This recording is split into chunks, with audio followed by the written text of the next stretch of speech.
समास जब दो शब्दों को पास पास लाकर एक नया शब्द बनाया जाता है तो उसके बीच कई शब्दों का लोप कर दिया जाता है। जैसे घोड़े द्वारा खींची जाने वाली गाड़ी, तो हम इसको एक शब्द में भी कहा जा सकता है घोड़ा गाड़ी। तो जो हमने बीच में शब्द लगाए हैं द्वारा खींची जाने वाली, तो इन शब्दों का लोप हो गया, तो इसलिए यहाँ पर हो गया घोड़ा गाड़ी। दूसरा उदाहरण है जहाँ चार राहें मिलती हैं, तो हम एक शब्द में उसको बोलेंगे चौराहा। तो इस तरह से भी यहाँ पर क्या हुआ, बीच के जो शब्द थे उनका लोप कर दिया गया। अगला उदाहरण है पति और पत्नी। हमने एक शब्द में उसे बोला पति पत्नी, तो ये हमारा समस्त पद हुआ। और अनेक शब्द में क्या हुआ, पति और पत्नी। तो इस तरह से जब बीच के जो अनेक शब्द होते हैं उनका लोप कर दिया जाता है और दो शब्दों को पास पास लाया जाता है, तो वो होता है समास। महान आत्मा, महाआत्मा, इस प्रकार बने यौगिक शब्द समास कहलाते हैं। और दूसरे शब्दों में हम कह सकते हैं कि आपस में संबंध रखने वाले दो या दो से अधिक शब्दों को के मेल से जो एक स्वतंत्र शब्द बनाया जाता है उसे समास कहते हैं। समास दो शब्दों से मिलकर बना है, सम प्लस आस।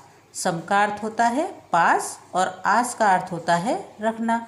समस्त पद सामासिक पद, यानी कि जब शब्दों के बीच का लोप कर दिया जाता है और हम एक शब्द बनाते हैं तो उसे हम सामासिक या समस्त पद कहते हैं।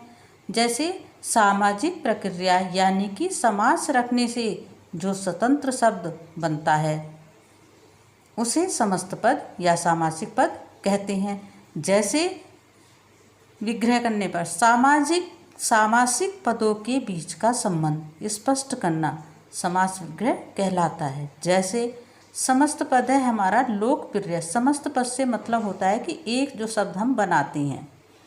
लोकप्रिय, उसका हमने विग्रह किया लोक में प्रिय। प्रत्येक, हर एक। देश निकाला, देश से निकाला गया। समास के भेद, समास के 6 भेद होते हैं।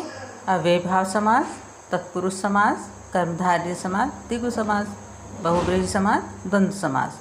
अव्ययभाव समास, अव्ययभाव समास का अर्थ है अव्यय बन जाना, अव्यय बन जाना। जिस समास का पहला पद प्रधान होता है और दूसरा समस्त पद प्रायः क्रिया विशेषण या अन्य अव्यय की तरह कार्य करता है, उसे अव्ययभाव समास कहते हैं। जैसे आमरण, आमरण यानी कि मरने तक, यथाविधि, विधि के अनुसार। तो हमारा जो पहला पद यानी कि जो पूर्व पद है वो प्रधान हुआ। तो बच्चों किसी भी हमारे जो समास में होते हैं वो दो शब्द होते हैं। दो शब्दों में जो पहला वाला शब्द होता है उसे हम पूर्व पद बोलते हैं और जो बाद वाला शब्द होता है उसे हम उत्तर पद बोलते हैं।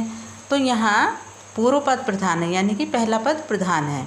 यथा नियम, नियम के अनुसार। बेखटके, बिना खटके। आजीवन, जीवन भर। गली गली, हर गली या प्रत्येक गली।